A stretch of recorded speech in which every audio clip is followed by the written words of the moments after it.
अध्याय 311 पानी पीना। वे दोनों कमरे में आए। मेधावी ने आचार्य रणवीर के लिए पहले से तैयार पानी का गिलास लाकर कहा, ये लीजिए, पीजिए। आचार्य रणवीर ने भ्रमित भाव से मेधावी की ओर देखा और पूछा, तुम्हें क्या हो गया है? मेधावी सहृदयता से मुस्कुराई, बस आपका ख्याल रख रही हूँ। आचार्य रणवीर जानते थे कि इस लड़की के विचार अक्सर दूसरों से भिन्न होते हैं और उन्होंने इस पर ज्यादा ध्यान नहीं दिया। उन्होंने कहा, इसे मेज पर रख दो, मैं बाद में पी लूंगा। मेधावी ने एक पल सोचा और सिर हिलाया, ठीक है, मैं भी तैयार होने जाती हूँ। आचार्य रणवीर ने पूछा, किस लिए तैयार होने? मेधावी की आंखें अर्धचंद्र की तरह मुड़ गईं, सोने के लिए। फिर वह मुड़ी और चली गई। आचार्य रणवीर विवशता से मुस्कुराए, ये सोचते हुए कि यह लड़की वाकई अप्रत्याशित है। उस पर भुने हुए मटन टिक्के की तेज गंध आ रही थी, इसलिए उन्होंने स्नान करने और कपड़े बदलने का फैसला किया। तभी दरवाजे पर दस्तक सुनाई दी और मुखिया इंद्रजीत व्यास की आवाज आए, आचार्य रणवीर, क्या आप सो गए हैं? अभी नहीं, आचार्य रणवीर ने उत्तर दिया। मुखिया इंद्रजीत व्यास ने तुरंत कहा, तो मैं जानना चाहूंगा कि क्या मुझे आचार्य रणवीर का थोड़ा समय मिल सकता है, मुझे आपसे कुछ बात करनी है। आचार्य रणवीर ने दरवाजा खोला और मुखिया इंद्रजीत व्यास की ओर देखकर पूछा, क्या अभी मुखिया व्यास का अपनी पत्नी से झगड़ा हुआ था? मुखिया इंद्रजीत व्यास आचार्य रणवीर के कमरे में आए, बेबसी से आह भरी, और बोले, दरअसल ये झगड़ा मेधावी के भविष्य के बारे में था। माता पिता के रूप में हमें लगता है कि भविष्य में उसके जीवन साथी के बारे में अपने विचार देना और उसके लिए कुछ निर्णय लेना हमारा कर्तव्य है। मेरी पत्नी सोचती है कि बड़ों को दखल नहीं देना चाहिए और मेधावी को खुद तय करना चाहिए। मैं यह नहीं कह रहा हूं कि मेरी पत्नी गलत है, लेकिन आप मेधावी को जानते हैं, वह बहुत भोली है, कभी कभी थोड़ी मूर्ख भी। अब उसके सामने एक उपयुक्त विकल्प है और मुझे डर है कि वह उसे चूक जाएगी, इसलिए मैं उसकी मदद कर रहा हूँ। क्या इसमें कुछ गलत है? आचार्य रणवीर के मन में एक झटका लगा। उन्होंने सोचा, कहीं वह जिस उपयुक्त विकल्प की बात कर रहे हैं वह मैं ही तो नहीं। मुखिया इंद्रजीत व्यास ने आह भरी, आचार्य नवराज के साथ हुए मामले के बाद मुझे एहसास हुआ कि मैं मेधावी के विचारों का सम्मान करता हूं, लेकिन इस बार मैंने उसके विरुद्ध कुछ नहीं किया है। ज्यादा से ज्यादा मैं बस धारा के साथ चल रहा हूं। आचार्य रणवीर, क्या आपको मेरे करने में कोई समस्या दिखती है? आचार्य रणवीर ने अजीब सी मुस्कान दी, मन ही मन सोचा कि इन सब के बाद आप मुझे परखने के लिए यहाँ आए हैं।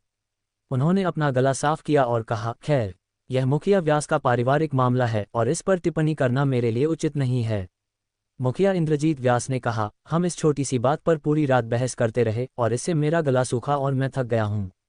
आचार्य रणवीर को ये काफी हास्यास्पद लग रहा होगा। अजीब स्थिति को कम करने के लिए आचार्य रणवीर मेज की ओर गए। मेधावी ने उनके लिए जो पानी का गिलास भरा था उसे उठाया और उसे मुखिया इंद्रजीत व्यास को सौंप दिया।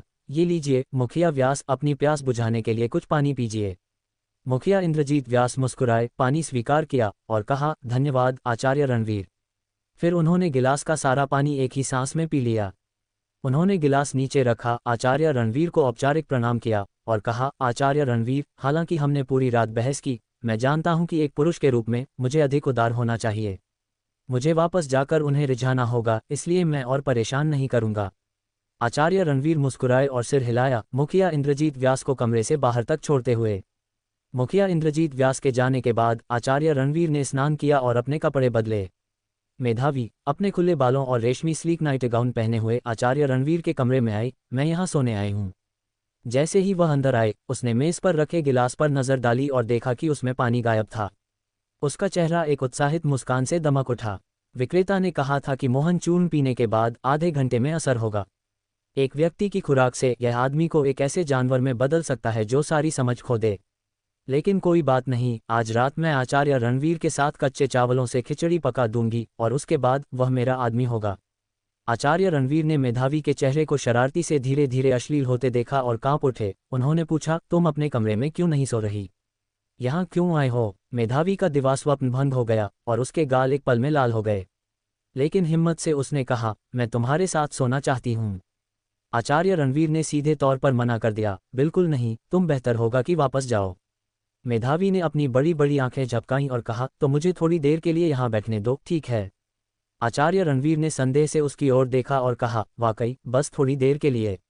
मेधावी, हम। आचार्य रणवीर ने कहा, तो बैठ जाओ, मैं साधना करूंगा। उसके बाद वह बिस्तर पर पद्मासन में बैठ गए। मेधावी मेज पर बैठ गई, उसके होंठ हल्के से ऊपर की ओर मुड़े। आधे घंटे में तुम मेरे होगे। आधा घंटा बाद मेधावी इंतजार करती रही जब तक कि उसे ऊँघ महसूस नहीं होने लगी, लगभग अपनी पलकें खुली रखने में असमर्थ। उसने आचार्य रणवीर की ओर देखा, जो अभी भी बिस्तर पर पद्मासन में बिना किसी हलचल के बैठे थे, और आवाज दी, आचार्य रणवीर। आचार्य रणवीर ने अपनी आंखें खोलीं। क्या बात है? मेधावी ने उत्साह से पूछा। क्या तुम्हें कुछ महसूस हुआ? आचार्य रणवीर ने कहा, नहीं। वह बिस्तर से उठे और मेधावी को दरवाजे की ओर घसीटा। कुमारी, देर हो रही है, तुम्हें वापस सोने जाना चाहिए। मेधावी के चेहरे पर अनिच्छा थी। लेकिन आचार्य रणवीर ने आंखें घुमाईं और कहा, लेकिन क्या? तुम अभी भी मुझे एक जंगली जानवर में बदलते देखना चाहती हो? मुझे ऐसी कोई कला नहीं आती, चलो अब वापस जाओ। अपनी बात पूरी करने के बाद उन्होंने दरवाज़ा बंद कर दिया। मेधावी का चेहरा झुंझलाहट से भर गया। मैंने नकली दवा खरीद ली। उसने अनिच्छा से एक और बार दरवाजे की ओर देखा, उसे धक्का दिया और पाया कि वह बंद था। धत्तेरे की कोई और विकल्प न होने के कारण मेधावी आखिरकार क्रोध से अपने कमरे में वापस चली गई।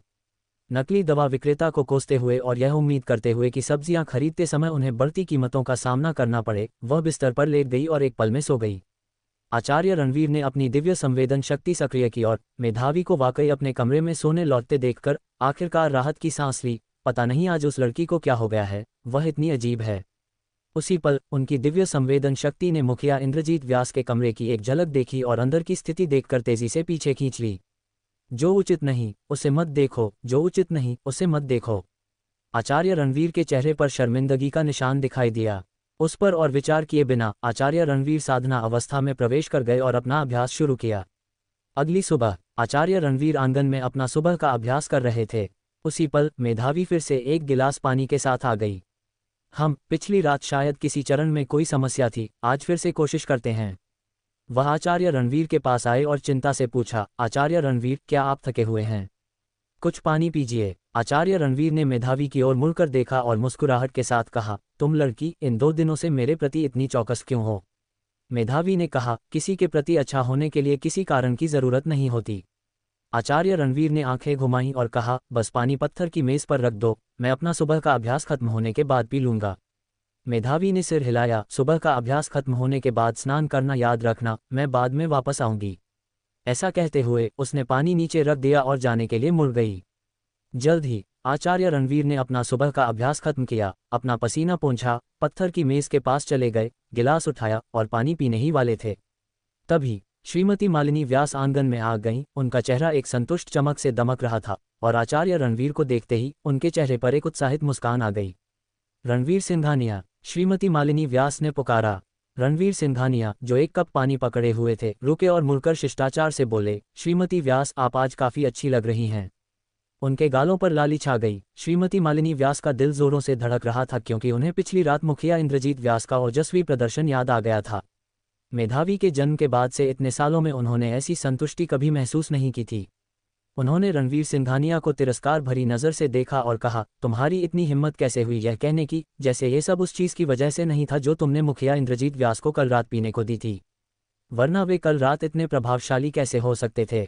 रणवीर सिंघानिया पूरी तरह से भ्रमित दिख रहे थे। ओह श्रीमती व्यास, आप किस बारे में बात कर रही हैं? मैं थोड़ा उलझन में हूँ।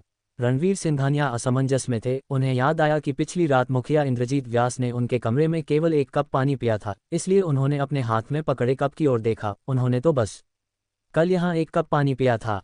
श्रीमती मालिनी व्यास की आंखें चमक उठीं जब उन्होंने रणवीर सिंघानिया के हाथ में पानी देखा और उन्होंने तुरंत कप उनसे ले लिया। वाकई आचार्य रणवीर के लायक ही है, सिर्फ एक साधारण कप पानी और उसके ऐसे चमत्कारी प्रभाव हैं।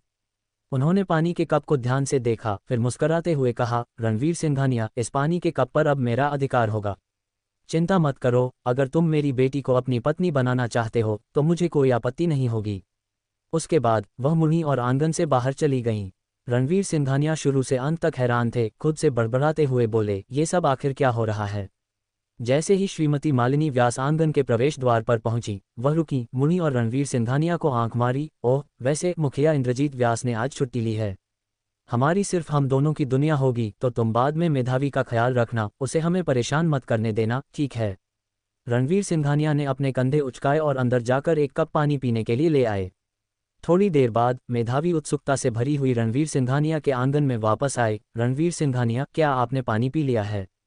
रणवीर सिंघानिया ने सिर हिलाया, हाँ मैंने पी लिया है।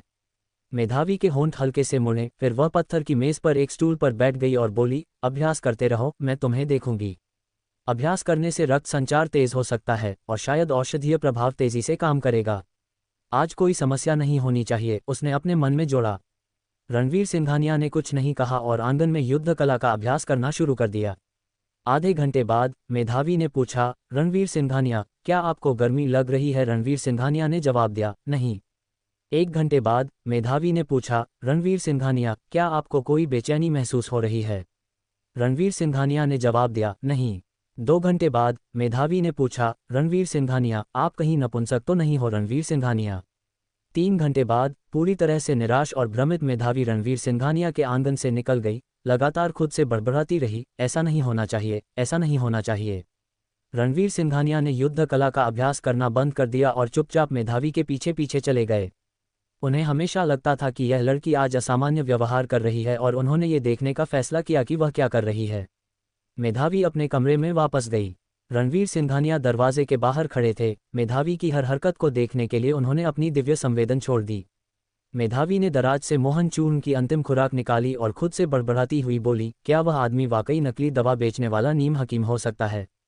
लेकिन दीवान जी ने कहा था कि वह व्यक्ति भरोसेमंद है और बहुत से लोग उससे दवा लेने जाते हैं। दीवान जी मुझे धोखा तो नहीं देंगे, है ना? रणवीर सिंघानिया दूसरी ओर संशय में दिख रहे थे और सोच रहे थे कि मेधावी के हाथ में किस तरह की दवा है। उसी पल उन्होंने सोचा कि मेधावी ने पिछली रात और आज सुबह उन्हें पानी कितनी एकाग्रता से पेश किया था, और अचानक उनका दिल जोरों से धड़क उठा। क्या उसने पानी में कुछ मिला दिया था? फिर उन्हें याद आया कि पिछली रात का पानी मुखिया इंद्रजीत व्यास ने पिया था और सुबह सुबह श्रीमती मालिनी व्यास की उनसे अजीब बातें। रणवीर सिंघानिया अचानक समझ गए कि क्या हो रहा था। उसने पानी में जो दवा डाली थी, क्या वह उस तरह की थी? रणवीर सिंघानिया की आंखें भय से फटी रह गईं और डर की एक लहर दौड़ गई। अगर मुखिया इंद्रजीत व्यास ने गलती से वह पानी नहीं पी लिया होता तो क्या उन्होंने कोई बड़ी गलती नहीं कर दी होती? बेशक रणवीर सिंघानिया की वर्तमान शक्ति के साथ ऐसी दवा शायद उन पर असर नहीं करती, लेकिन क्या होता? क्या होता अगर मेधावी ने ऐसी दवा प्राप्त की होती जिसका वह भी प्रतिकार नहीं कर पाते? रणवीर सिंघानिया ने बेबसी से आह भरी, यह मानते हुए कि जीवन खतरों से भरा है और यह केवल एक कहावत नहीं है। इस क्षण मेधावी ने एक कप पानी डाला और उसमें मोहन चूर्ण की अंतिम खुराक मिला दी। फिर उसने कप उठाया और खुद से बड़बड़ाती हुई बोली, मैं दवा का खुद परीक्षण करूंगी कि यह काम करती है या नहीं। अगर यह वाकई नकली निकली तो मैं उसका सामना करने जाऊंगी। रणवीर सिंघानिया का दिल धड़क उठा और वह तुरंत कमरे में घुस आए। हालांकि मेधावी पहले ही कप खाली कर चुकी थी। मेधावी रणवीर सिंघानिया से चौंक गई, लेकिन फिर उसने सोचा कि अगर दवा वाकई काम करती है तो रणवीर सिंघानिया का समय इससे बेहतर नहीं हो सकता था, और उसके चेहरे पर एक धूर्त मुस्कान आ गई। रणवीर सिंघानिया उसके पास आए और पूछा, तुमने अभी क्या पिया? मेधावी ने कहा, एक जहर जो लोगों को जानवर बना सकता है। रणवीर सिंघानिया, अगर मैं जानवर बन गई तो क्या आप मेरी मदद करेंगे? रणवीर सिंघानिया निरुत्तर थे। फिर उन्होंने मेधावी की कलाई पकड़ी, उसकी नब्ज ली और पुष्टि की कि उसने उस तरह की दवा पी है। उन्होंने सीधे उसकी नाड़ियों में आत्मिक शक्ति की एक धारा प्रवाहित की, जिससे उसने अभी अभी मिली हुई दवा बिखर गई। ऐसा करने के बाद रणवीर सिंघानिया ने राहत की सांस ली, सोचते हुए कि यह कितना सौभाग्यशाली था कि दवा का प्रतिकार करना मुश्किल नहीं था, वरना आज उन्हें निश्चित रूप से परेशानी होती। उन्होंने मेधावी को तिरस्कार भरी नज़र से देखा और कहा, मैंने तुम्हारे अंदर की दवा को बिखेर दिया है, अब तुम जानवर नहीं बनोगी। फिर उन्होंने अपना हाथ उठाया और मेधावी के सिर पर हल्की मार दी। मुझे बताओ, तुम दिन भर अपने दिमाग में क्या सोचती रहती हो? मेधावी ने अपना सिर पकड़े हुए कहा, उफ, दर्द होता है। रणवीर सिंघानिया को करुण भाव से देखते हुए उसने कहा, आपने अभी जो कहा वह फिर से कहो। रणवीर सिंघानिया भ्रमित थे और उन्होंने अपने शब्द दोहराए, तुम दिन भर अपने दिमाग में क्या सोचती रहती हो? मेधावी ने रणवीर सिंघानिया पर अपनी नज़रें सीधी की। उसकी आंखों में आंसू चमक रहे थे जब उसने नाराज़गी से कहा, ये सब आपके बारे में है। रणवीर सिंघानिया हक्के बक्के रह गए। थोड़ी देर बाद उन्होंने 2 हल्की खांसियां लीं और कहा, मजाक करना बंद करो। मेधावी ने शायद ही कभी क्रोधित भाव दिखाया हो। कौन मजाक कर रहा है तुमसे? बुरे आदमी, बदतमीज। श्राप देने के बाद वह मुड़ी और बाहर की ओर चल दी।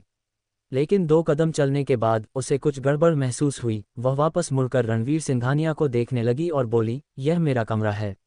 रणवीर सिंघानिया ने बेबसी से आह भरी और कहा, ठीक है, मैं जाता हूँ, तुम शांत हो जाओ। इतना कहकर वह मेधावी के कमरे से बाहर निकल आए। मेधावी ने धमाके के साथ दरवाज़ा बंद कर दिया। चलते चलते वह सोचने लगे और जल्द ही उनके मन में एक विचार कौंधा, जिससे उनकी आंखें चमक उठीं। हालांकि मुझे यकीन नहीं है कि यह तरीका काम करेगा, लेकिन कोशिश करने में कोई हर्ज नहीं। उम्मीद है कि मेधावी भविष्य में मेरे बारे में सोचना बंद कर देगी। पता नहीं क्षितिज इन दिनों कैसा कर रहा है। मैं आज उसके परिवार से मिलने जाता हूँ। ऐसा सोचते हुए रणवीर सिंघानिया ने सिंघानियाल परिवार के दीवान जी से क्षितिज के परिवार का पता पूछा और वहां के लिए निकल पड़े। सिंघानियाल परिवार का पुराना निवास। आंगन में सिंघानियाल परिवार के मुखिया सिंघानियाल, साथ ही सिंघानियाल परिवार के उच्च स्तरीय सदस्य एकत्र थे। सभी के चेहरों पर भ्रम का भाव था। वे उत्साहपूर्वक चर्चा कर रहे थे। क्षितिज ने हम सबको यहाँ क्यों बुलाया है? मेरे पास उसके साथ समय बर्बाद करने का समय नहीं है। उस लड़के ने कहा कि उसे कुछ महत्वपूर्ण घोषणा करनी है। कौन जानता है कि वह क्या योजना बना रहा है। इस क्षण क्षितिज से लगभग 2 साल छोटा एक युवक, जो उससे थोड़ा मिलता जुलता था, मुखिया सिंघानियाल के पास आया और बोला, पिताजी, मेरा वह बेकार भाई अब क्या बकवास कर रहा है। वह दिन भर कुछ नहीं करता, बस हमारे परिवार की प्रतिष्ठा धूमिल करता है। मेरी राय में हमें उसे जल्द से जल्द घर जमाई बनाकर भेज देना चाहिए, तब हमारे सिंघानियाल परिवार को आखिरकार कुछ शांति मिल सकती है। मुखिया सिंघानियाल का चेहरा सख्त था जब उन्होंने कहा, चूंकि वह जल्द ही एक तयशुदा शादी के लिए घर जमाई बनने वाला है, तो उसे कुछ पल की बकवास करने दो। युवक ने अपने होठों को सिकोड़ा और कुछ नहीं कहा। वह क्षितिज का छोटा भाई युवराज सिंघानियाल था, जिसने हर पहलू में हमेशा क्षितिज से बेहतर प्रदर्शन किया था। 7 साल की उम्र में वह प्रभासपुर के एक प्रसिद्ध आचार्य सुलेखक आचार्य वेद प्रकाश का शिष्य बन गया था। अब वह योग सिद्धि स्तर तक पहुंच गया था, जिसे प्रभासपुर के जादू के क्षेत्र में एक दुर्लभ प्रतिभाशाली माना जाता था। प्रभासपुर के जादू के क्षेत्र में आचार्य वेद प्रकाश का दर्जा आचार्य नवराज के बाद दूसरे स्थान पर था, और आचार्य वेद प्रकाश का शिष्य होना हमेशा युवराज सिंघानियाल का गर्व रहा था। युवराज सिंघानियाल के असाधारण प्रदर्शन और क्षितिज की उपलब्धियों की कमी के कारण, भले ही क्षितिज सबसे बड़ा बेटा था, उसे परिवार के विकास को आगे बढ़ाने के लिए घर जमाई के रूप में भेजा जा रहा था। दूसरी ओर युवराज सिंघानियाल को अगले मुखिया के रूप में तैयार किया जा रहा था। इसी कारण से युवराज सिंघानियाल हमेशा अपने बड़े भाई को तुच्छ समझता था, जो इतना बड़ा हो गया था फिर भी उसने कुछ भी हासिल नहीं किया था। कुछ ही देर बाद क्षितिज सबके सामने आया। उसका चेहरा उत्साह से भरा हुआ था। नीलगिरी पर्वत पर आचार्य रणवीर द्वारा आचार्य नवराज के वध की खबर पूरे प्रभासपुर में गूंज रही थी, और सिंघानियाल परिवार स्वाभाविक रूप से इस घटना से चकित था। और बेशक क्षितिज जानता था कि आचार्य रणवीर, जो प्रभासपुर के जादू के क्षेत्र में अपने अविश्वसनीय मंत्रों के लिए प्रसिद्ध थे, स्वयं रणवीर सिंघानिया थे। वह इस अवसर को भुनाना चाहता था ताकि वह सिंघानियाल परिवार के सभी सदस्यों को ये घोषणा कर सके कि वह जल्द ही आचार्य रणवीर का शिष्य बनने वाला है, और घर जमाई बनने की नियति से बचना चाहता था। युवराज सिंघानियाल ने क्षितिज को एक ठंडी उपहास भरी मुस्कान के साथ देखा और कहा, क्षितिज, तुमने इतना हंगामा करके हम सबको यहाँ क्यों बुलाया है? कहीं ऐसा तो नहीं कि तुम्हें किसी और परिवार के लड़के ने फिर परेशान किया हो और तुम्हें हमारे समर्थन की जरूरत है? सिंघानियाल परिवार के सदस्य हंस पड़े। क्षितिज का चेहरा ठंडा पड़ गया, क्योंकि उसने अपने छोटे भाई पर एक नज़र डाली जिसने उसे कभी गंभीरता से नहीं लिया था, और जोर से कहा, मैंने आज सबको यहाँ ये बताने के लिए इकट्ठा किया है कि मैं आचार्य रणवीर का शिष्य बनने वाला हूँ। इसलिए मैं परिवार के लिए घर जमाई बनने से इनकार करता हूँ। जिसे भी तुम भेजना चाहो भेज दो, लेकिन मैं नहीं जा रहा। सब चकित रह गए। मुखिया सिंघानियाल ने अपने बेटे को सख्त चेहरे से देखा और चिल्लाए, क्या तुम्हें पता है तुम क्या कह रहे हो? युवराज सिंघानियाल का ध्यान हालांकि क्षितिज के आचार्य रणवीर का शिष्य बनने के दावे पर था। वह आगे बढ़ा और पूछा, तुम जिस आचार्य रणवीर की बात कर रहे हो, क्या वह वही है जिन्होंने आचार्य नवराज का वध किया? क्षितिज के चेहरे पर एक आत्मसंतुष्ट मुस्कान आ गई। हाँ, वही हैं। सिंघानियाल परिवार के सदस्यों के चेहरे आश्चर्य से भरे थे। क्षितिज उस आचार्य रणवीर का शिष्य बनने वाला है। क्या ये सच है या झूठ? अगर यह सच है तो उसे वाकई घर जमाई के रूप में नहीं भेजा जाना चाहिए। यह आचार्य रणवीर आचार्य नवराज से भी अधिक दुर्जय व्यक्ति हैं। अगर क्षितिज वाकई उनका शिष्य बन सकता है तो उसे घर जमाई के रूप में भेजने की बात तो दूर, मुझे उसे परिवार का मुखिया बनने पर भी आपत्ति नहीं होगी। युवराज सिंघानियाल का चेहरा काला पड़ गया और उसने चिल्लाकर कहा, उसकी बातों में मत आना। मुझे लगता है कि वह बस घर जमाई बनने से बचने के लिए बहाना ढूंढ रहा है। क्षितिज ने युवराज सिंघानियाल को देखा और कहा, कौन तुम्हें बेवकूफ़ बना रहा है? जो मैं कह रहा हूं वह सच है। युवराज सिंघानियाल ने उपहास करते हुए कहा, लेकिन आचार्य नवराज ने तुम्हें मना कर दिया था। क्षितिज को दर्द भरी याद आए। उसे क्रोध की एक लहर महसूस हुई। वह इसलिए क्योंकि आचार्य नवराज में दूरदर्शिता की कमी थी। युवराज सिंघानियाल हंस पड़ा, मजाक करना बंद करो, ठीक है? अगर आचार्य नवराज ने तुम में कोई मूल्य नहीं देखा तो तुम्हें लगता है कि आचार्य रणवीर, जो और भी दुर्जय हैं, देखेंगे? तुम बस एक मामूली व्यक्ति हो। घर जमाई बनना तुम्हारी एकमात्र नियति है, बस इसे स्वीकार कर लो। सिंघानियाल परिवार के सदस्यों को भी लगा कि युवराज सिंघानियाल सही कह रहा है। ये देखते हुए कि क्षितिज को वास्तव में आचार्य नवराज ने पहले भगा दिया था और उसने इन सभी वर्षों में कुछ भी हासिल नहीं किया था, उन्होंने सहज रूप से युवराज सिंघानियाल की बातों पर अधिक विश्वास किया। मुखिया सिंघानियाल ने क्षितिज को देखा और सख्त स्वर में कहा, क्षितिज, मजाक करना बंद करो। क्षितिज ने अपनी मुट्ठियां भींच लीं, दांत पीस लिए, मैं मजाक नहीं कर रहा हूं, मैं सच कह रहा हूं। युवराज सिंघानियाल ने कहा, चूंकि तुम्हें इतना यकीन है तो हमें बताओ, आचार्य रणवीर तुम्हें शिष्य के रूप में क्यों लेंगे। क्षितिज ने गहरी सांस ली और फिर आचार्य रणवीर से पाताल प्रेत संप्रदाय में मिलने की पूरी घटना बताई। जैसे ही युवराज सिंघानियाल ने कहानी सुनी, वह अपनी भौहें सिकुड़ने से खुद को रोक नहीं पाया। क्षितिज द्वारा दिए गए विवरणों से ऐसा लगा कि वह झूठ नहीं बोल रहा था। उसने उम्मीद नहीं की थी कि उसका भाई इतना भाग्यशाली होगा कि वह वास्तव में आचार्य रणवीर को जानता था। हालांकि जल्द ही उसने आत्मसंतुष्ट उपहास भरी मुस्कान दी और कहा, लेकिन तुमने अभी कहा कि आचार्य रणवीर ने तुम्हें मना नहीं किया बल्कि तुम्हारा मूल्यांकन करना चाहते थे, इसलिए उन्होंने तुम्हें अपने पास रखा था, है ना। क्षितिज ने सिर हिलाया, बिल्कुल। युवराज सिंघानियाल हंसते हुए बोला, तो तुम्हें कैसे पता कि आचार्य रणवीर तुम्हें परेशान करने वाला मान रहे हैं और तुम्हें टाल रहे हैं। क्या ये तुम्हें साफ नहीं होना चाहिए कि अगर तुम में वास्तव में असाधारण प्रतिभा होती तो आचार्य रणवीर तुम्हारे मूल्यांकन की बात नहीं करते। क्षितिज हक्का बक्का रह गया। उसने वास्तव में इस संभावना पर विचार नहीं किया था। युवराज सिंघानियाल ने आगे कहा, और एक और महत्वपूर्ण बात है, आचार्य रणवीर ने शुरू से अंत तक कभी नहीं कहा कि वह तुम्हें शिष्य के रूप में लेंगे, है ना। तुम्हें यह मामला घोषित करने के लिए हम सबको यहाँ बुलाने का आत्मविश्वास कहाँ से मिला। अगर आचार्य रणवीर को पता चला कि तुम उनकी स्वीकृति प्राप्त करने से पहले ही उनके शिष्य बनने की घोषणा कर रहे हो, तो तुम्हें लगता है कि वह तुम्हें अब भी स्वीकार करेंगे। भय की एक कसक अचानक क्षितिज के दिल में समा गई, क्योंकि उसके भीतर डर की भावनाएं उमड़ पड़ीं। उसे अब एहसास हुआ कि वह वास्तव में बहुत जल्दबाज हो गया होगा। क्या मैं बहुत अहंकारी हो गया था? आत्मसंदेह क्षितिज के दिल में उभरने लगा। युवराज सिंघानियाल ने उसे चुनौती दी, क्या अब भी तुम कहने की हिम्मत करते हो कि तुम आचार्य रणवीर के शिष्य बनोगे? तुम्हें लगता है कि वह तुम्हारे जैसे बेकार व्यक्ति को स्वीकार करेंगे? क्षितिज जमीन पर बैठ गया, उसकी आंखों में सूनापन था। अपना लक्ष्य प्राप्त करने के बाद युवराज सिंघानियाल की आंखों में ठंडी मुस्कान की एक झलक दिखाई दी। ठीक तभी एक आवाज आराम से सुनाई दी, मैं उसे अपना शिष्य बनाऊंगा। व्यास राजवंश हवेली लौटते हुए। जैसे ही वह हवेली में घुसे, रणवीर सिंघानिया ने मुखिया इंद्रजीत व्यास को देखा। उनकी आंखों के नीचे गहरे काले घेरे थे, चेहरा मुरझाया हुआ था, सांसें कमजोर थीं और वे कमर पकड़े हुए बाहर निकल रहे थे। ये याद करते हुए कि मेधावी द्वारा तैयार किए गए नशीले पानी के दोनों कप मुखिया इंद्रजीत व्यास ने पी लिए थे, रणवीर सिंघानिया अपनी हंसी रोक नहीं पाए। मुखिया व्यास के लिए इस उम्र में भी ऐसा कष्टदायक अनुभव झेलना कितना मुश्किल होगा। श्रीमती व्यास को दूसरों का जरा भी ख्याल नहीं, रणवीर सिंघानिया ने मन ही मन सोचा। उन्होंने मुखिया इंद्रजीत व्यास की ओर देखा और पूछा, मुखिया व्यास, क्या आप बाहर जा रहे हैं? जब मुखिया इंद्रजीत व्यास ने देखा कि यह रणवीर सिंघानिया हैं, तो उनके चेहरे पर एक कड़वी मुस्कान आ गई और उन्होंने बेबसी से कहा, आचार्य रणवीर, आपने तो मुझे पूरी तरह से थका दिया है। भविष्य में अगर आपके पास उस तरह की चीज़ हो तो कृपया मुझे पीने को न दें। मैं अब और नहीं झेल सकता। मैं शरीर को फिर से मजबूत करने वाली कुछ पौष्टिक औषधियाँ खरीदने के लिए बाहर जाने की सोच रहा हूँ, नहीं तो मैं और नहीं टिक सकता।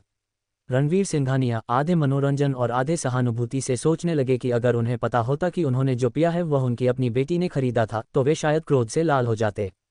थोड़ा शर्मिंदा महसूस करते हुए उन्होंने एक दिव्य रत्न बोतल निकाली, एक अमृत निकाला और उसे देते हुए कहा, मुखिया व्यास, आपकी वर्तमान स्थिति में आपको बाहर नहीं जाना चाहिए। यह अमृत लें और आपका शरीर ठीक हो जाना चाहिए। मुखिया इंद्रजीत व्यास की आंखें चमक उठीं और उन्होंने तुरंत अमृत निगल लिया। उनके शरीर में एक ठंडी धारा दौड़ गई, तुरंत उनके अंगों और हड्डियों में फैल गई और सारी थकान दूर हो गई।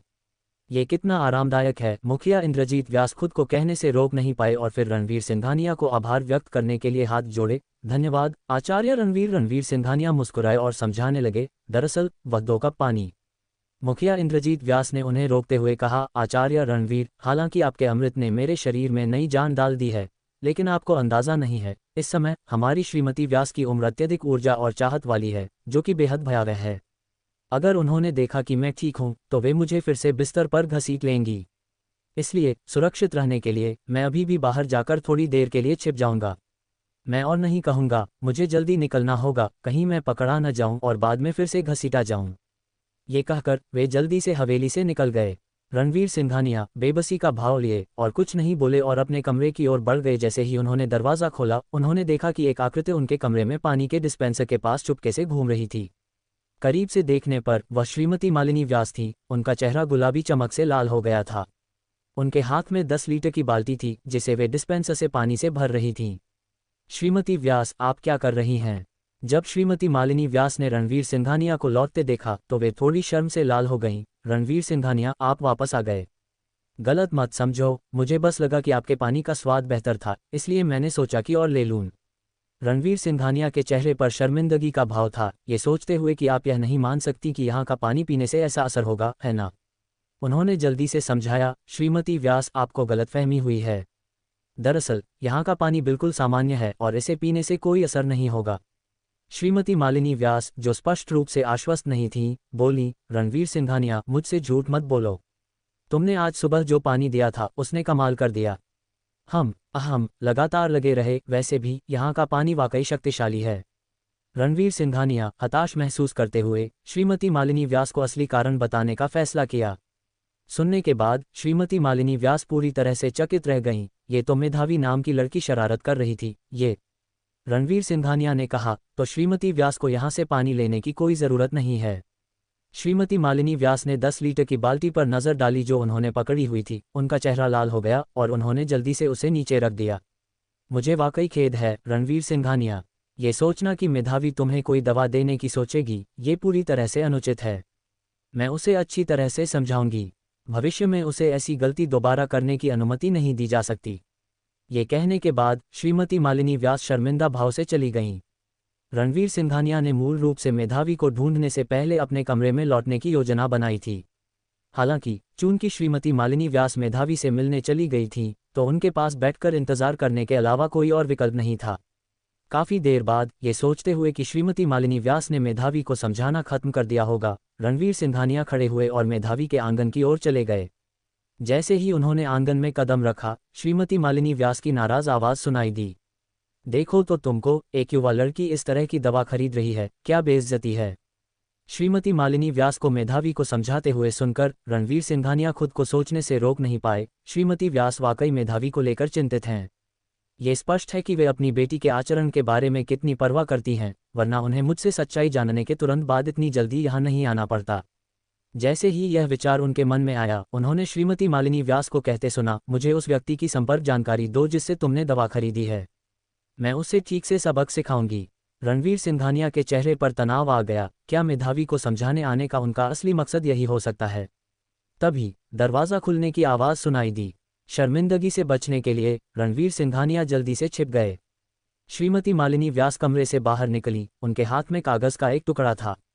उनके चेहरे पर एक धूर्त मुस्कान फैल गई जब वे खुद से बड़बड़ाईं, मुझे इस व्यक्ति से जल्दी संपर्क करना होगा और कुछ दर्जन खुराक खरीदनी होंगी, इससे पहले कि उनका स्टॉक खत्म हो जाए और मैं मुसीबत में पड़ जाऊं। फिर वे जल्दी से चली गईं। रणवीर सिंघानिया फूलों के पीछे से बाहर निकले और दिल से बोले, बेचारे मुखिया व्यास। और कुछ सोचे बिना वह सीधे मेधावी के कमरे में चले गए। रणवीर सिंघानिया को अंदर आते देख मेधावी का चेहरा उतर गया और उसने अपना सिर फेर लिया जैसे उसे अनदेखा कर रही हो। रणवीर सिंघानिया मुस्कुराते हुए पास आए और बोले, अभी भी नाराज हो? मेधावी ने जवाब दिया, मैं बिल्कुल नाराज नहीं हूँ। रणवीर सिंघानिया की आंखें चमक उठीं जब उन्होंने जवाब दिया, ये दिखाने के लिए कि मुझे खेद है, मैं तुम्हें कुछ काफ़ी कमाल की चीज़ दिखाऊंगा। कैसा रहेगा? मेधावी तुरंत उनके पास झुक गई। उसकी आंखें उत्सुकता से बड़ी हो गईं और उसने पूछा, क्या है वह? रणवीर सिंघानिया ने एक चंचल मुस्कान दी, फिर अपना हाथ उठाया और अपनी हथेली में आत्मिक शक्ति का एक भंवर एकत्रित किया, जिससे इंद्रधनुषी प्रकाश निकला जो काफी जादुई लग रहा था। मेधावी की आंखें विस्मय से फैल गईं और उसने पूछा, यह क्या है? रणवीर सिंघानिया ने समझाया, यह आत्मिक शक्ति है, ब्रह्मांड के सबसे शुद्ध ऊर्जा रूपों में से एक। इसी का उपयोग मैंने आचार्य नवराज को हराने के लिए किया था। जैसे ही वह बोले, रणवीर सिंघानिया ने आत्मिक शक्ति को नियंत्रित करते हुए हवा में एक दृश्य बनाया जिसमें एक साधक विभिन्न दिव्य कौशलों का उपयोग कर रहा था। आत्मिक शक्ति पर नियंत्रण के साथ तुम मंत्रों का जाप कर सकते हो और युद्ध कला गुरुओं की शक्ति से भी बढ़कर शक्ति का उपयोग कर सकते हो। एक बार जब तुम और भी उन्नत स्तर पर पहुंच जाओ तो तुम आकाश में उड़ सकते हो, अमरत्व प्राप्त कर सकते हो और एक अमर की तरह क्षमताएं रख सकते हो।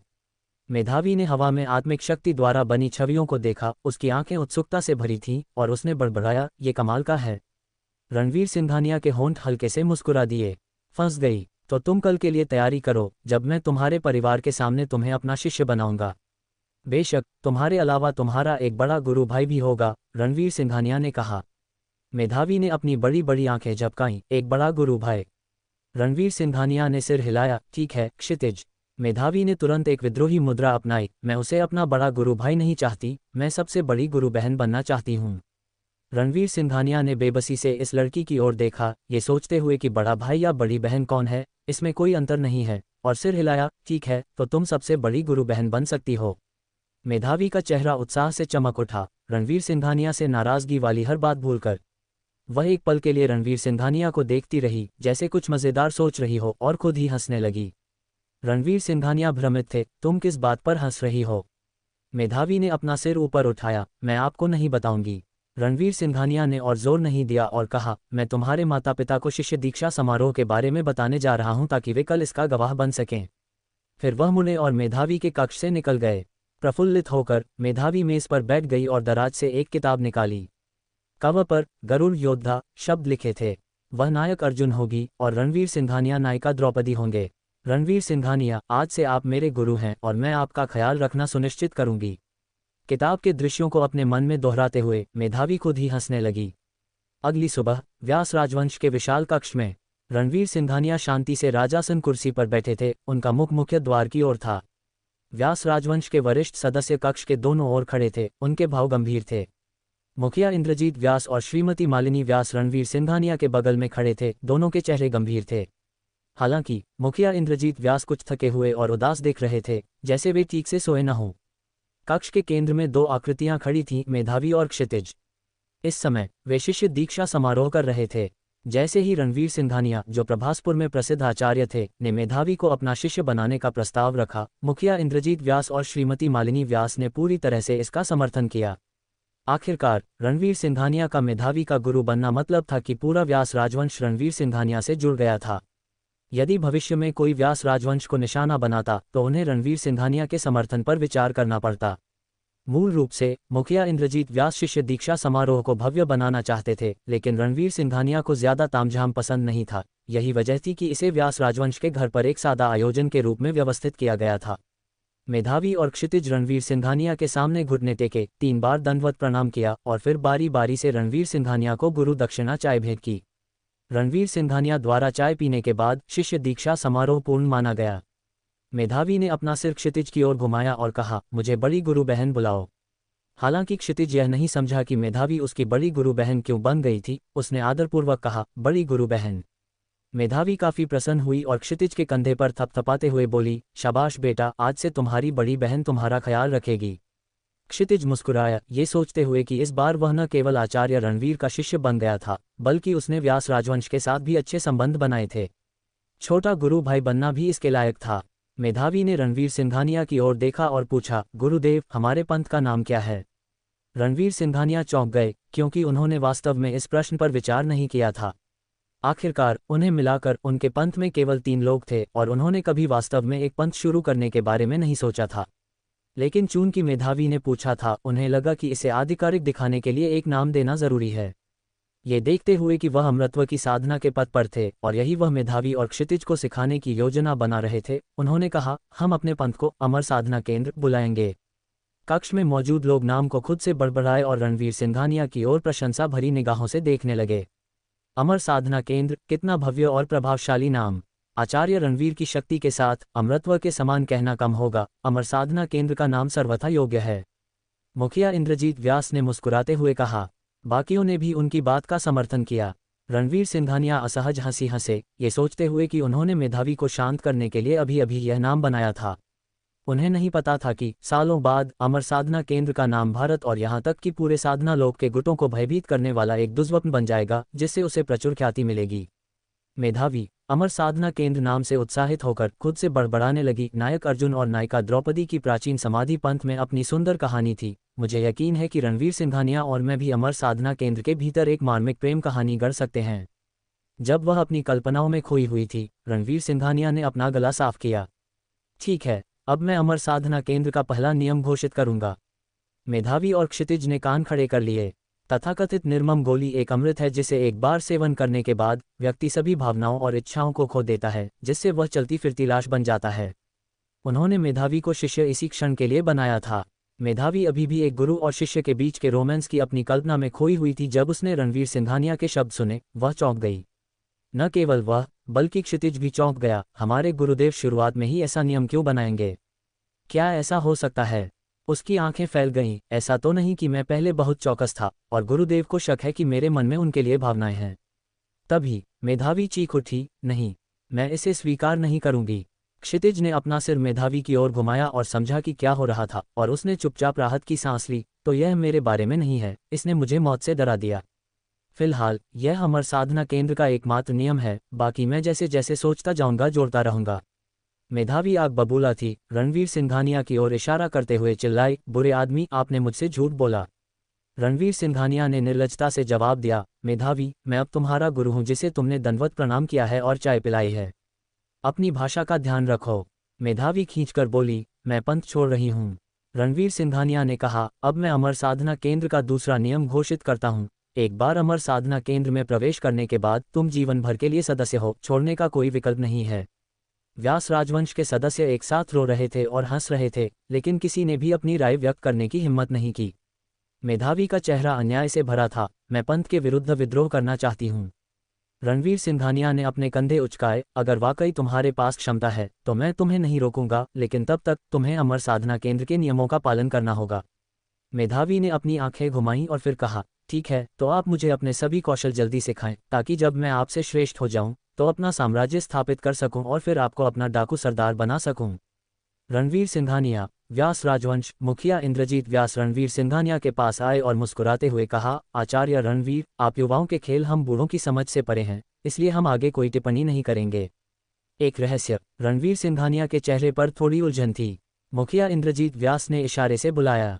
रणवीर सिंघानिया बाहर की ओर चले। मुखिया इंद्रजीत व्यास उनके पीछे पीछे आए। मेधावी भी पीछे जाना चाहती थी, लेकिन श्रीमती मालिनी व्यास ने उसे रोक दिया।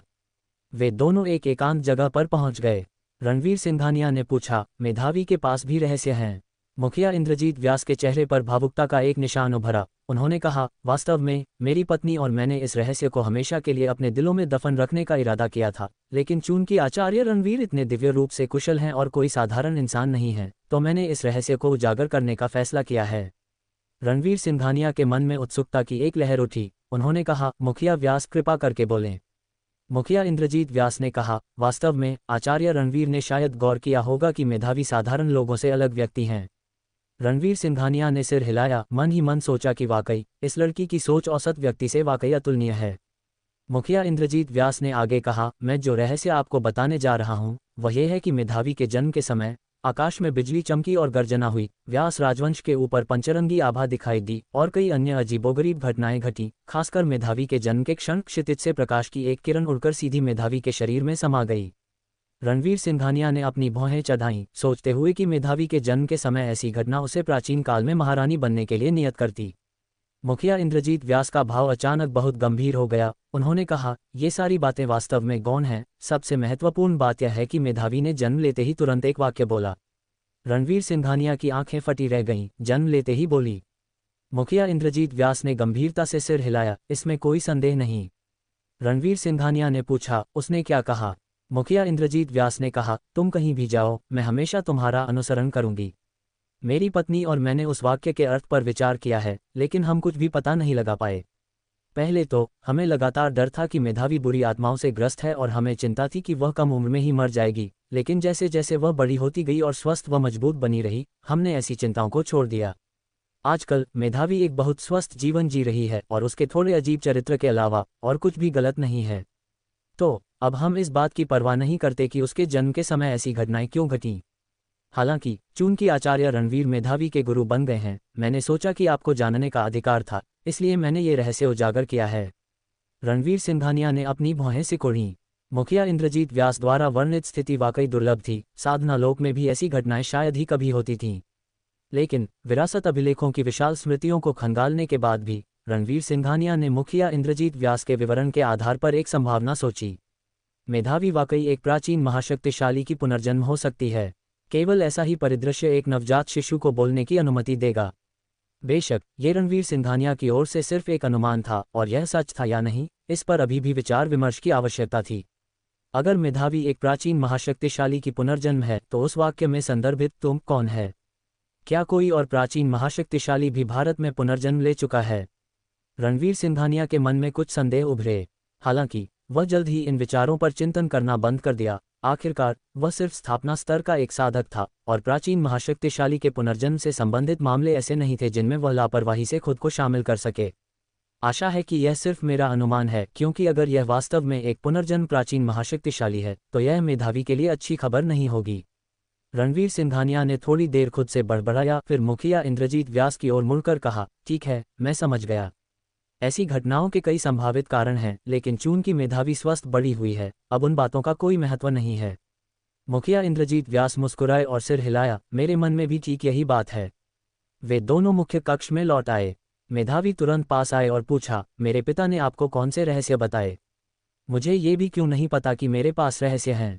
रणवीर सिंघानिया मुस्कुराए और बोले, क्या तुम वाकई सुनना चाहती हो? मेधावी ने सिर हिलाया। रणवीर सिंघानिया उसके कान के करीब झुके और बोले, रहस्य यह है, तुम दरअसल एक तितली से बनी हो, इंसान नहीं। मेधावी ने जवाब दिया, आप झूठ बोल रहे हैं, तो मैं उड़ क्यों नहीं सकती?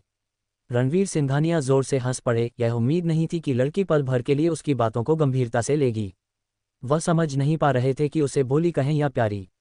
उसी दोपहर रणवीर सिंघानिया ने मेधावी को जेड एसेंस हाथ सूत्र सिखाया और क्षितिज को सुप्रीम प्राइमोर्डियल सीक्रेट उन्हें आधिकारिक तौर पर साधना पथ पर अग्रसर किया। अगले दिन मुखिया इंद्रजीत व्यास ने रणवीर सिंघानिया को बताया कि उसने जो तहखाना बनाने का आदेश दिया था वह आज पूरा हो जाएगा। रणवीर सिंघानिया ने फैसला किया कि वह कल ताई जुड़वा कमल को प्राप्त करेंगे और उन्हें व्यास राजवंश के तहखाने में रखेंगे। ताई जुड़वा कमल की शक्ति से वह भेदन कर सकेंगे और स्थापना स्तर के उत्तरार्ध में पहुंचने पर इंद्रप्रस्थ जाने के लिए पर्याप्त आत्मविश्वास होगा। दोपहर में रणवीर सिंघानिया आंगन में साधना कर रहे थे।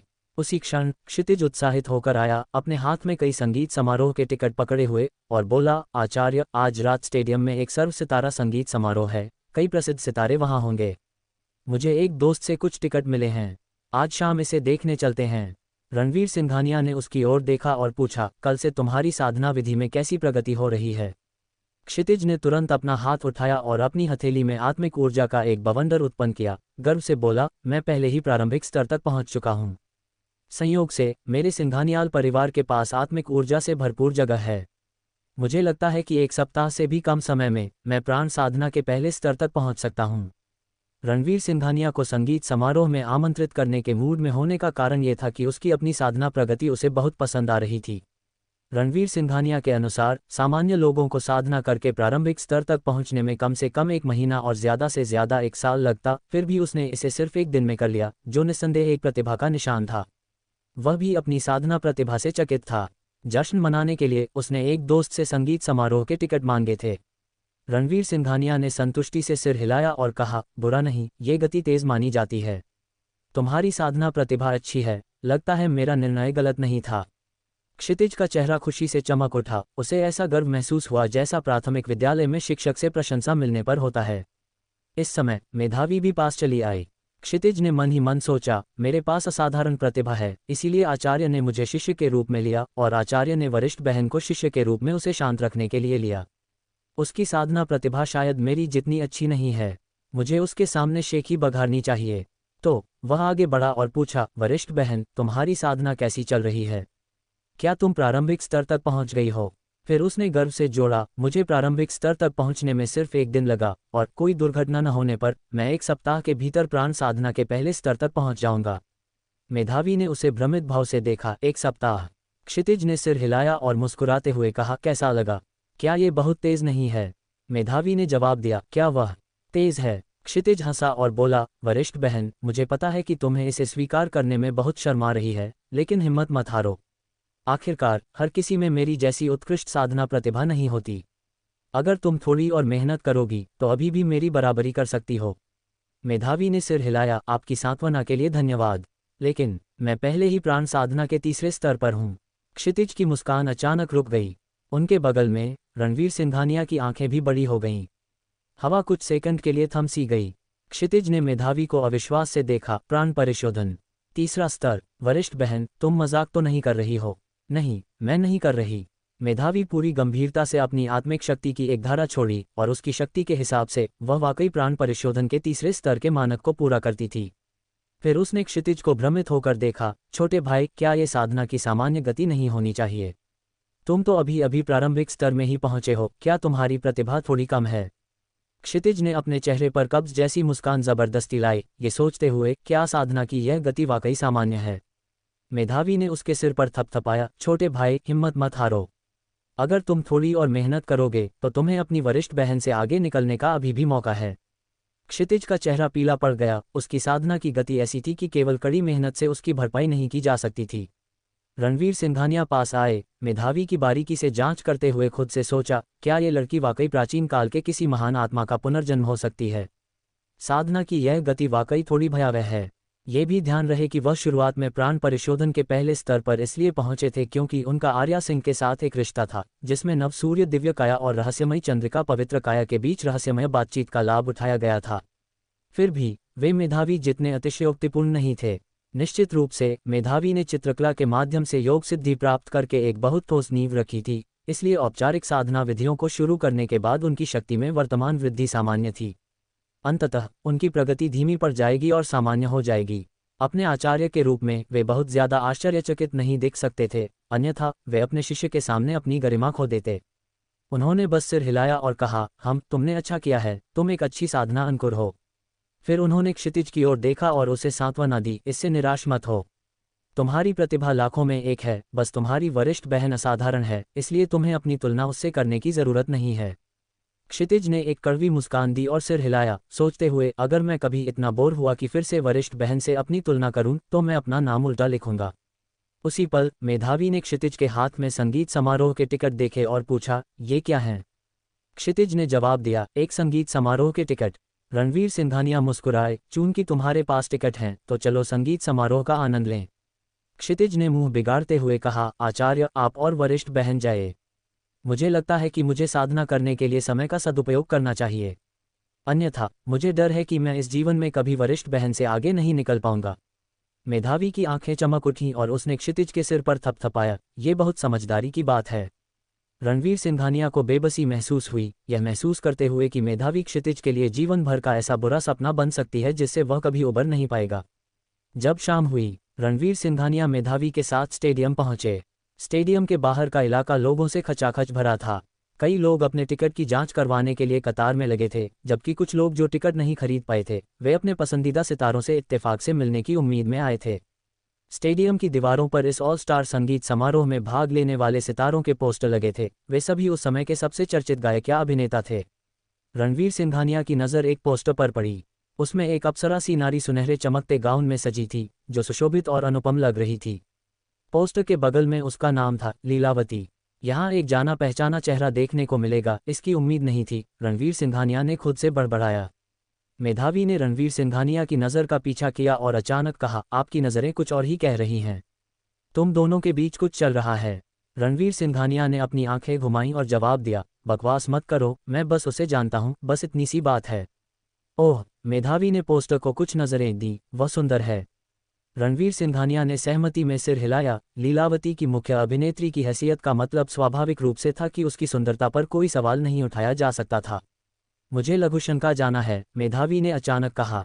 रणवीर सिंघानिया ने हंसते और रोते हुए अपना सिर घुमाया, खुद से सोचते हुए, क्या ये युवती थोड़ी और सभ्य भाषा का उपयोग नहीं कर सकती, बजाय ऐसी देसी भाषा के।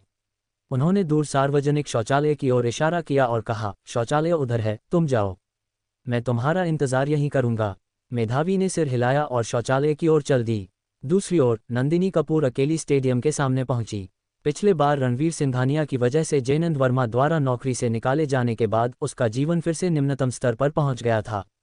उसके जीवन के लगातार उतार चढ़ाव ने उसे पूरी तरह से थका दिया था। वह समझ नहीं पा रही थी कि रणवीर सिंघानिया हमेशा तभी क्यों टपक पड़ते थे जब उसकी जिंदगी बेहतर हो रही होती थी और वह सब कुछ तबाह कर देते थे जो उसने बनाया था। पिछले कुछ दिनों से उसका मन बहुत उदास था, क्योंकि वह अपने किराए के कमरे में छिपकर रणवीर सिंघानिया की गुड़िया में सुइयां चुभो रही थी। 2 दिन पहले तक नहीं, जब उसे पता चला कि स्टेडियम में एक संगीत समारोह होगा जिसमें उसकी पसंदीदा लीलावती भाग लेगी, तो उसने अपनी अंतिम जमा पूंजी से एक टिकट खरीदा, यह उम्मीद करते हुए कि उसका आदर्श उसे कुछ शक्ति दे सके। वह टिकट जांच की ओर चल दी और तभी उसकी नज़र में एक परिचित आकृति दिखाई दी, जिससे वह रुक गई। रणवीर सिंघानिया, हमेशा वही क्यों होता है? नंदिनी कपूर ने दूर अकेले खड़े रणवीर सिंघानिया को देखते हुए और अपने अनुभवों को याद करते हुए कड़वी भावनाएं महसूस की। हालांकि एक और विचार उसके मन में आया, ये सोचते हुए कि अगर उसने रणवीर सिंघानिया से तलाक नहीं लिया होता तो क्या उसका जीवन इतनी बुरी तरह से अस्त व्यस्त नहीं हुआ होता। एक पल के लिए हिचकिचाई, फिर वह सीधे रणवीर सिंघानिया की ओर बढ़ गई। अरे, नंदिनी कपूर ने पुकारा। रणवीर सिंघानिया मुड़े और नंदिनी कपूर को देखकर वह भी चकित रह गए। अपने होठ हल्के से सिकोड़ते हुए नंदिनी कपूर ने कहा, हालांकि मेरी नज़रों में तुम अभी भी वही बेकार के हारे हुए आदमी हो। अगर तुम अतीत में मेरे साथ जो किया उसके लिए माफ़ी मांगने को तैयार हो तो मैं शायद खुद को नीचा करके आज तुम्हारे साथ संगीत समारोह में चलूंगी। रणवीर सिंघानिया ने उपहास किया, माफ़ करना, मुझे तुम्हारी संगत की ज़रूरत नहीं है। नंदिनी कपूर ने भौहें चढ़ाईं, कृतघ्न मत बनो, ठीक है। सिंह राजवंश की कुमारी तुम्हें अब नहीं चाहती और निश्चित रूप से कोई अन्य स्त्री तुम्हारी तरफ भी नहीं देखेगी, है ना? क्या तुम यहाँ संगीत समारोह में अन्य स्त्रियों पर अपनी किस्मत आजमाने नहीं आए हो? मैं तुम्हें सच बताऊं, तुम्हारे इस हारे हुए आदमी जैसे चेहरे के साथ कोई अन्य स्त्री तुम्हें पसंद नहीं करेगी। मैं केवल इस बात पर विचार कर रही हूं क्योंकि हम कभी पति पत्नी थे। मैं तुम्हें जो इज्जत बचाने का अवसर दे रही हूं उसे ठुकराओ मत। निरुत्तर रणवीर सिंघानिया ने नंदिनी कपूर को देखा और कहा, तुम्हारा आत्मधार्मिकतापूर्ण रवैया वाकई हास्यास्पद है। नंदिनी कपूर की आंखें फटी रह गईं। मैं आत्मधार्मिकतापूर्ण हूं? किस बात का दिखावा कर रहे हो? क्या मैंने जो कहा वह सच नहीं है? मैं तुम्हें बता दूं, मेरे अलावा कोई और तुम्हें दूसरी नज़र भी नहीं डालेगी। मैं तुम्हें जो अवसर कृपापूर्वक दे रही हूं उसकी सराहना करो। उसके बाद पूरी करने से पहले ही मेधावी दौड़कर आए और रणवीर सिंघानिया का हाथ पकड़ लिया। नंदिनी कपूर को सतर्कता से देखते हुए कहा, बुरी स्त्री, मेरे पुरुष को चुराने की हिम्मत मत करना। नंदिनी कपूर क्षण भर के लिए हक्की बक्की रह गई, मेधावी के सुंदर चेहरे को देखते हुए, और याद किया कि यह व्यक्ति आर्या सिंह की घनिष्ठ मित्र लगती थी। आसपास के लोगों ने चिल्लाया, देखो, ये सिंह राजवंश की कुमारी है। वह आदमी कौन है? उसे सिंह राजवंश की कुमारी ने पकड़ रखा है। हे भगवान, ये कितना भाग्यशाली है। सिंह राजवंश की कुमारी। नंदिनी कपूर अविश्वसनीय रूप से चकित थी। प्रभासपुर में समय बिताने के बाद उसने स्वाभाविक रूप से सिंह राजवंश के प्रभाव के बारे में सुना था। मेधावी और रणवीर सिंघानिया के बीच की निकटता को देखकर उसके भीतर ईर्ष्या की एक तीव्र लहर उमड़ पड़ी। वह अपने विस्मय से उबर पाती इससे पहले ही अंगरक्षकों का एक समूह एक सुशोभित मुद्रा वाली स्त्री को उनकी ओर चलते हुए घेरने लगा। उनके आसपास की भीड़ उत्तेजित होने लगी। देखो, ये लीलावती है। ये बात सुनते ही नंदिनी कपूर तेजी से देखने लगी, फिर अपनी भावनाओं को शांत किया और खुद से बड़बड़ाया, मैं आज अपनी आदर्श लीलावती को देखने आई हूँ। इस हारे हुए आदमी पर नाराज होने की कोई ज़रूरत नहीं है। सही है, अपने आदर्श को देखना महत्वपूर्ण है। मुझे इस आदमी पर समय बर्बाद नहीं करना चाहिए। लीलावती ने हालांकि रणवीर सिंघानिया को देख लिया था और उसकी आंखें उत्साह से चमक उठीं। फिर वह रणवीर सिंघानिया की ओर चलकर आए और गर्मजोशी से पुकारा, रणवीर सिंघानिया। लीलावती की अचानक प्रतिक्रिया से सभी कुछ हैरान थे और उनकी नज़रें रणवीर सिंघानिया की ओर घूम गईं। नंदिनी कपूर ने पहले ही अपनी मूर्ति का अभिवादन करने के लिए अपना मुंह ठीक कर लिया था। उसने एक ज़बरदस्ती मुस्कान बिखेरी, उम्मीद कर रही थी कि अपनी मूर्ति पर अच्छा प्रभाव छोड़ पाएगी, लेकिन जब उसने लीलावती को रणवीर सिंघानिया चिल्लाते हुए सुना तो उसके चेहरे पर मुस्कान फिर से जम गई। उसने देखा कि लीलावती उसके पास से गुजरी और सीधे रणवीर सिंघानिया के पास चली गई। रणवीर सिंघानिया लीलावती को जानते हैं। नंदिनी कपूर के दिल में ईर्ष्या की एक टीस उठी, जिसमें थोड़ी सी अविश्वास की भावना भी मिली हुई थी, क्योंकि उसे लीलावती के लहजे में कुछ अलग महसूस हुआ था। रणवीर सिंघानिया लीलावती को अपनी ओर आते देख मुस्कुराए बिना नहीं रह सके। बहुत दिनों बाद मिले। लीलावती के होठों के कोने ऊपर उठ गए और उनकी नज़र मेधावी पर पड़ी। उसे रणवीर सिंघानिया का हाथ पकड़े हुए देखकर मुस्कान उनके चेहरे पर बनी रही, जबकि उनकी आंखों में शत्रुता की एक झलक कौंध गई। और यह कौन है? मेधावी ने कहा, नमस्ते सुंदर दीदी, मैं रणवीर सिंघानिया की होने वाली पत्नी हूँ। रणवीर सिंघानिया ने मेधावी के माथे पर एक हल्की सी चपत लगाई, फिर कहा, यह मेरी शिष्या है मेधावी। लीलावती ने मेधावी की ओर देखा, फिर मुस्कुराते हुए कहा, तो तुम व्यास राजवंश की प्रसिद्ध कुमारी, प्रभासपुर की नंबर 1 सुंदरी हो। वाकई तुम्हारी प्रतिष्ठा अच्छी है। रणवीर सिंघानिया, तुम्हारा स्त्रियों के मामले में भाग्य वाकई गहरा है। आसपास मौजूद सभी लोग ये देखकर स्पष्ट रूप से सदमे में थे। हे भगवान, क्या मैं कुछ गलत देख रहा हूँ? लीलावती वाकई उस लड़के के साथ बाहों में बाहें डाले खड़ी थी। मेरी देवी, इसका क्या मतलब है? क्या ऐसा हो सकता है कि यह आदमी उसका प्रेमी है और एक और लड़की उसकी बाहों से लिपटी हुई है? वह व्यास राजवंश की कुमारी है। आखिर इस लड़के को क्या हो गया है? लीलावती और व्यास राजवंश की कुमारी दोनों को अपनी बाहों में लपेट लिया है। मैं तो ऐसा सपने में भी नहीं सोच सकता। धत तेरे की, मैं आज से इस आदमी को अपना जानी दुश्मन घोषित करता हूँ। पापराजी के एक समूह ने देखा कि यहाँ क्या हो रहा है और तुरंत वहां दौड़ पड़े, तेजी से तस्वीरें खींचने लगे। रणवीर सिंघानिया को लीलावती की अचानक की गई हरकत को देखकर सिरदर्द होने लगा। वे मन ही मन सोचने लगे कि इस औरत से निपटना वाकई आसान नहीं है। पहले छोड़ दो, तुम आखिर एक सार्वजनिक हस्ती हो। वहां इतने सारे पापराजी तस्वीरें ले रहे हैं, ये तुम्हारी छवि के लिए अच्छा नहीं है। लीलावती ने बिना परवाह किए कहा, क्या वह तुम्हारा हाथ पकड़ सकती है और मैं नहीं? मेधावी ने कहा, वह मेरे आचार्य हैं, उनका हाथ पकड़ना मेरा अधिकार है। मेधावी की आंखें चौड़ी हो गईं। तुम दोनों? रणवीर सिंघानिया बेबस महसूस करते हुए दोनों लड़कियों को झटक कर बोले, देवियों कृपया मुझे बख्श दो। लीलावती और मेधावी ने एक दूसरे की ओर देखा, उनके बीच खामोशी से चिंगारियां उड़ रही थीं। इस दृश्य से दर्शक एक बार फिर सदमे में थे। वाह, वह बंदा दो खूबसूरत औरतों से घिरा हुआ था और काफी अनिच्छुक लग रहा था। उसने तो दोनों को ही झटक दिया। जल्दी जल्दी जल्दी ये तस्वीर खींचो, कल की सुर्खी होगी। लोकप्रिय अभिनेत्री लीलावती रहस्यमयी आदमी को लेकर व्यास राजवंश की कुमारी के साथ खींचातानी में ईर्ष्या का खेल। जैसे ही नंदिनी कपूर ने यह दृश्य देखा, वह पूरी तरह से हक्की बक्की रह गई। उसे अपने वे शब्द याद आ गए कि कोई भी महिला रणवीर सिंघानिया में दिलचस्पी नहीं लेगी। उसके चेहरे पर जलन महसूस हुई। इसके विपरीत वह खुद को इतनी सादा महसूस कर रही थी, चाहे लीलावती से तुलना की जाए या मेधावी से। इन दोनों महिलाओं के बगल में उसे शर्मिंदगी भी महसूस हुई। उसका दिल ईर्ष्या और भ्रम से भरा हुआ था। वह अपने दिल में गरजी और फिर लीलावती की ओर चल पड़ी। वह लीलावती को रणवीर सिंघानिया का असली रंग दिखाने जा रही थी और उसे बताएगी कि वह लड़का कितना नीच था। लीलावती, नंदिनी कपूर ने पुकारा। लीलावती ने सिर घुमाया, नंदिनी कपूर पर एक नज़र डाली और तुरंत तय कर लिया कि यह महिला उनके लिए कोई खतरा नहीं है। फिर रणवीर सिंघानिया से पूछा, ये कौन है? मैंने अभी तुम्हें उससे बात करते देखा था। लेकिन उन्होंने रणवीर सिंघानिया को ये कहते सुना, मैं इसे नहीं जानता।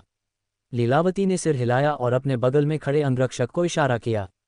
कई अंगरक्षकों ने तुरंत नंदिनी कपूर को एक तरफ धकेल दिया, उसे लीलावती से बात करने का कोई मौका नहीं दिया। नंदिनी कपूर बुरी तरह से परेशान थी। उसने कभी नहीं सोचा था कि जिस मूर्ति की वह इतने समय से पूजा करती थी, वह उसके साथ ऐसा व्यवहार करेगी। लीलावती, उस लड़के के धोखे में मत आना। वह किसी काम का नहीं, कोड़ी के लायक भी नहीं है। वह तुम्हारे लायक बिल्कुल नहीं है। नंदिनी कपूर हिंसक रूप से चिल्लाए। लीलावती ने रणवीर सिंघानिया से कहा, आजकल के प्रशंसक वाकई जुनूनी होते हैं। यह महिला जरूर कोई नफरत करने वाली होगी। रणवीर सिंघानिया ने सिर हिलाया और कहा, हो सकता है। लीलावती ने मेधावी की ओर मुस्कुराया और फिर उसके गाल पर चुटकी ली। दीदी, मुझे शो के लिए तैयार होना है, लेकिन जब मैं फुर्सत में हूं तो कभी चाय पर मिलते हैं, ठीक है? लीलावती ने रणवीर सिंघानिया की ओर मजाकिया मुस्कान के साथ देखा। आज शो खत्म होने के बाद जाना मत, मैंने तुम्हें बहुत याद किया है। कम से कम साथ में रात का भोजन तो करें। रणवीर सिंघानिया मान गए, लेकिन फिर भी उन्होंने सिर हिलाया। लीलावती ने और देर नहीं की और अपने अंगरक्षकों से घिरी हुई खेल परिसर में प्रवेश कर गई। रणवीर सिंघानिया ने मेधावी की ओर देखा, हम भी अंदर चलते हैं। मेधावी ने रणवीर सिंघानिया को रोषपूर्ण दृष्टि से देखा और अचानक गाली दी, कमीने। फिर वह टिकट जांच की ओर बढ़ गई। रणवीर सिंघानिया ने धीरे से आह भरी और उसके पीछे चले। क्या दुनिया है, पागलों से भरी हुई। पगली औरत, घर जाओ, यहाँ समाज के लिए खतरा मत बनो। दोनों अंगरक्षक मुड़े और चले गए। नंदिनी कपूर बिखरे हुए बालों और चेहरे पर निराशा के भाव के साथ जमीन पर बैठ गई। भावनाओं से अभिभूत होकर वह रो पड़ी। क्यों? ऐसा क्यों हुआ? रणवीर सिंघानिया तो कपूर परिवार में सिर्फ एक दामाद था, तो हमारे तलाक के बाद सब कुछ उसकी मर्जी से क्यों हुआ, जबकि मुझे एक के बाद एक मुसीबत का सामना करना पड़ रहा है? हे भगवान, तुम भी अंधे हो। वह सिसकी और कोसी, जिससे गुजरने वाले लोगों को लगा कि वह मानसिक चिकित्सालय से भाग आई है, और वे तेजी से दूर हट गए। उसी क्षण एक अघोरी बाबा काले वस्त्रों में सजे और एक रहस्यमय आभा बिखेरते हुए वहां से गुजरे। अघोरी बाबा की उपस्थिति को बहुत ध्यान खींचना चाहिए था, लेकिन सड़क पर मौजूद किसी भी व्यक्ति ने उनकी ओर नहीं देखा, मानो वे उन्हें बिल्कुल देख ही न पा रहे हों। अघोरी बाबा ने नंदिनी कपूर को देखा, उनकी आंखें सनकरी हो गईं और उनकी आंखों में एक अजीब बैंगनी चमक कौंध गई। फिर उन्होंने धीरे धीरे अपनी आंखें चौड़ी की और बड़बड़ाए, इतना प्रबल प्रतिशोध। जिस उम्मीदवार की मुझे तलाश थी, ये वही है। उनके चेहरे पर मुस्कान आ गई, इससे पहले कि वह नंदिनी कपूर के पास पहुंचे। कुमारी, नंदिनी कपूर आवाज़ सुनकर सिर घुमाकर इधर उधर देखा, लेकिन किसी को नहीं देखा, जिससे वह कांप उठी। क्या ऐसा हो सकता है कि मैं वाकई पागल हो गई हूँ? उसी क्षण काले वस्त्रधारी अघोरी बाबा ने अपना जादू भंग किया और नंदिनी कपूर के सामने प्रकट हो गए। नंदिनी कपूर डर के मारे उछल पड़ी, उसकी आंखें काले वस्त्रधारी अघोरी बाबा पर टिकी हुई थीं। कौन कौन हो तुम? तुम्हें क्या चाहिए? काले वस्त्रधारी अघोरी बाबा मजाक में मुस्कुराए। कुमारी, मैं देखता हूं कि तुम शिकायतों से भरी हो, तुम्हारे मन में गहरी नफरत होगी, है ना? उन्होंने अहंकार भरे अंदाज में अपनी आस्तीनें झटक दी और पूछा, क्या तुम्हें शक्ति चाहिए? खेल परिसर में विशाल खुले गोलाकार दर्शक दीर्घा भीड़ के शोर से गूंज रहा था, पूरी क्षमता से भरा हुआ था। रणवीर सिंघानिया और मेधावी वीआईपी सीटों पर पहुंचे, जो मंच के सबसे करीब थीं। ये सीटें सर्वोत्तम थीं और यहां से दृश्य सामान्य दर्शक दीर्घा की तुलना में कई गुना बेहतर था। उन्होंने अपनी सीटें ढूंढी और बैठ गए, और रणवीर ने आदतवश अपनी दिव्य संवेदन छोड़ी, आसपास की चीज़ों को स्कैन करते हुए। आश्चर्यजनक रूप से उन्होंने मंच के सबसे करीब बैठे 6 आंतरिक शक्ति युद्ध कला गुरुओं को देखा। इन 6 में से 2 महागुरु पद पर थे और 4 ने आंतरिक शक्ति का पूर्ण सिद्ध स्तर प्राप्त कर लिया था। रणवीर के वर्तमान स्तर के लिए ये शक्ति नगण्य थी, लेकिन एक संगीत समारोह में उनकी एक साथ उपस्थिति फिर भी आश्चर्यजनक थी। आखिरकार अधिकांश युद्ध कला गुरु मनोरंजन में कोई रुचि नहीं रखते, संगीत समारोह में शामिल होना तो दूर की बात है। क्या ऐसा हो सकता है कि आयोजकों ने उन्हें किसी दुर्घटना की स्थिति में व्यवस्था बनाए रखने के लिए विशेष रूप से आमंत्रित किया हो? ज्यादा सोचे बिना रणवीर ने अपनी दिव्य संवेदन वापस ले ली और संगीत समारोह शुरू होने का इंतजार करने लगे। फिर एक रंगीला युवक, बैंगनी सूट पहने हुए, जो काफी डैशिंग दिख रहा था लेकिन अपने पहनावे के कारण थोड़ा रंगीला लग रहा था, अपने 2 अंगरक्षकों के साथ वीआईपी क्षेत्र में आया। उस युवक ने वीआईपी सीटों के चारों ओर देखा और अंत में उसकी नजरें रणवीर पर टिकी और वह उनकी ओर बढ़ चला। उसने अपनी आंखों से एक अंगरक्षक को इशारा किया और अंगरक्षक ने तुरंत रणवीर को एक विजिटिंग कार्ड दिया। रणवीर ने उस रंगीले युवक को भ्रमित भाव से देखा और कहा, माफ करना, लेकिन वीआईपी सेक्शन में सीटें लगभग एक जैसी ही हैं। आप कहीं भी बैठ सकते हैं, इसलिए मुझे लगता है कि आपको बैठने के लिए कोई और जगह ढूंढ लेनी चाहिए। मेधावी ने अपनी बड़ी बड़ी आंखें फैलाकर कहा, वाह, तुम वाकई रंगीले हो। रणवीर हंसी और आंसुओं के बीच फंस गए थे। उन्होंने मेधावी की ओर अपना सिर घुमाया और मन ही मन सोचा कि उसे उन टिप्पणियों को जोर से कहने के बजाय अपने तक ही रखना चाहिए था। उन्होंने नीरज कुमार को देखा और पाया कि दूसरे के पास वास्तव में आंतरिक शक्ति का अल्प स्तर था। मर्दानगी की कमी वाले ऐसे पुरुष में इतनी शक्ति होना काफी दुर्लभ था। नीरज कुमार की नज़र मेधावी पर पड़ी, उसका चेहरा गहरा हो गया और उसने कहा, तुम बदतमीज लड़की, तुम किसे रंगीला कह रही हो? मेधावी ने अपनी बड़ी आंखें झपकाईं और जवाब दिया, मैं बदबूदार नहीं हूं, मुझे अच्छी महक आती है। अगर तुम्हें विश्वास न हो तो सूंघ लो। नीरज कुमार झगड़ा करने को तैयार था, लेकिन मेधावी के जवाब ने उसे अचानक चौंका दिया और उसे एक पल के लिए समझ नहीं आया कि क्या कहना है। उसी क्षण एक अंगरक्षक ने झुककर कहा, युवा मालिक, ये सिंह राजवंश की युवा कुमारी लगती है। प्रभासपुर में एक प्रसिद्ध परिवार है जिसका काफी प्रभाव है। नीरज कुमार ने अपनी भौहें चढ़ाईं, ये सोचते हुए कि इसीलिए इस लड़की ने उससे इस तरह बात करने की हिम्मत की। वह एक स्थानीय हस्ती थी। उसने फिर से रणवीर की ओर देखा, मन ही मन उसे रूपवान युवक का लेबल दे दिया। ये कहकर वह दूसरी जगह की ओर चल पड़ा। रणवीर ने राहत की सांस ली, खुश थे कि वह युवक पर्याप्त समझदार था। आखिरकार वह संगीत समारोह में बल का प्रयोग करने का सहारा लेना नहीं चाहते थे। थोड़ी देर बाद संगीत समारोह आधिकारिक तौर पर शुरू हो गया। एक शुरुआती नृत्य प्रदर्शन के बाद सितारों की परेड एक एक करके मंच पर आई, जिसमें प्रमुख तारिका लीलावती ने स्वाभाविक रूप से शो को समाप्त किया। 2 घंटे से अधिक के उल्लास के बाद लीलावती एक चमकदार लंबी पोशाक में मंच पर दिखाई दी, कीचड़ से अछूते कमल के फूल के समान निर्मल। दर्शकों का उत्साह उस क्षण चरम पर था। नीरज कुमार, जो रणवीर और मेधावी से थोड़ी दूरी पर बैठा था, अत्यंत प्रसन्न था। उछलकर चिल्लाया, लीलावती, लीलावती, मैं तुमसे प्यार करता हूँ। लीलावती ने भी मंच पर आते ही वीआईपी सीटों पर नजर डाली और रणवीर को देखते ही उनके होंठ हल्के से ऊपर की ओर मुड़ गए। रणवीर ने अभिवादन में उसे सिर हिलाया। मेधावी ने धीरे से बड़बड़ाया, बुरी औरत। नीरज कुमार लीलावती को वीआईपी सीटों की ओर देखते हुए देखकर एक पल के लिए हक्का बक्का रह गया। चूंकि मंच और दर्शकों की सीटों के बीच एक निश्चित दूरी थी, जब लीलावती ने वीआईपी क्षेत्र की ओर देखा तो यह बताना असंभव था कि वह किससे आंखें मिला रही थी। चूंकि नीरज कुमार रणवीर के बगल में बैठा था, उसे लगा कि लीलावती उसे देख रही थी। लीलावती ने मुझे देखा, लीलावती ने मुझे देखा, उसने मुझे देखकर मुस्कुराया भी। नीरज कुमार उत्साहित था। हालांकि वह तारा एंटरटेनमेंट का उपाध्यक्ष था और इसलिए लीलावती का वरिष्ठ अधिकारी था, उसकी पृष्ठभूमि उसे कंपनी के नियमों को पूरी तरह से अनदेखा करने की अनुमति देती थी।